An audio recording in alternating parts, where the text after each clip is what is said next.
Once again, Drizzle Pop and the OV Hose are spiraling. When the Nokia video dropped, they just swore, this is it. This is the big comeback. He's going to hit number one on the Billboard charts. And then what happened? Luther is still number one. Number two, Lady Gaga and Bruno Mars, Die With a Smile. And number three, Nokia, Drake. No, the video did not help push it to number one. It didn't even get to number two. Not only that, they've been lying. They've been going on social media saying, well, it did hit number one. They forgot that we can actually look this stuff up. And as you can see, its peak position is number three. It has never been higher than number three. So another swing and a miss for the OV Hose. And of course, now that the Luther video is out, Luther's got a chokehold on the number one spot. Mark my words, that's going to be number one for at least the next month, if not more, especially with the tour getting ready to kick off. And speaking of the tour, I thought somebody said Kendrick wasn't selling out shows.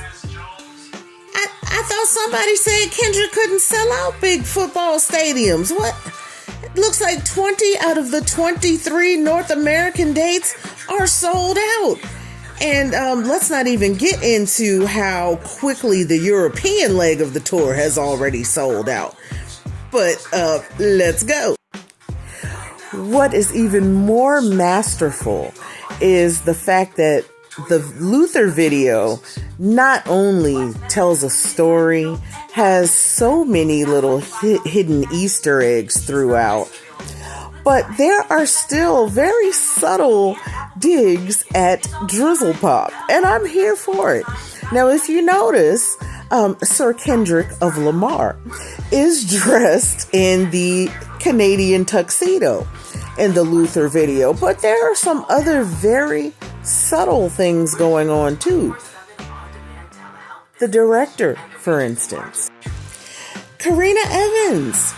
She has directed videos before. She is not new to this. And of those videos, they include God's Plan. I'm upset and Nice for What? Yeah. And she has also directed a SZA video as well. So now, did Kendrick hire her because she has worked with SZA and maybe SZA recommended her? Or was that just SZA and Kendrick putting their heads together and just deciding to troll Canada Dry Poppy? The world may never know, but either way, I think it is just chef's kiss. And speaking of the Luther video, a lot of people have asked who is the actress or who is the person who is playing Kendrick's love interest in the video. She bears a resemblance to his lady of several years, Whitney Alford.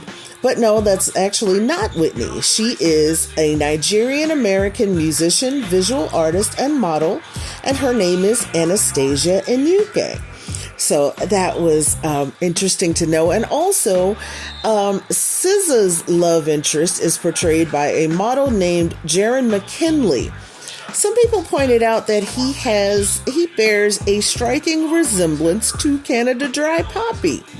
Was that a troll or was it a coincidence? We may never know, but either way, the video is absolutely, it is cinematic, it is beautiful.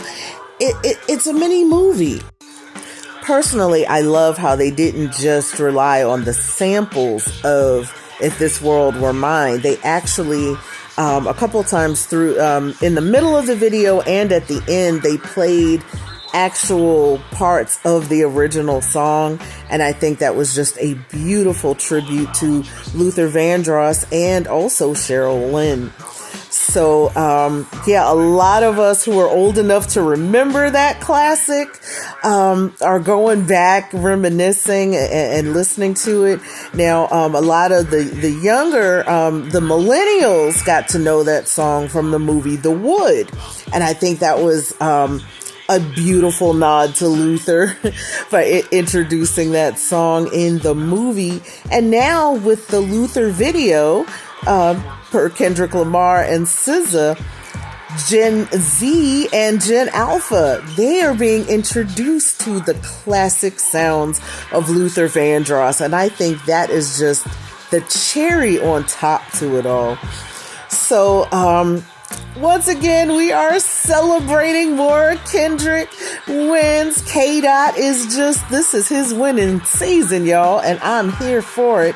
And Ovi hoes, y'all, just stop clutching your pearls. Just go on and sit down somewhere, because the more y'all get out here on these interwebs making noise, the sillier you look.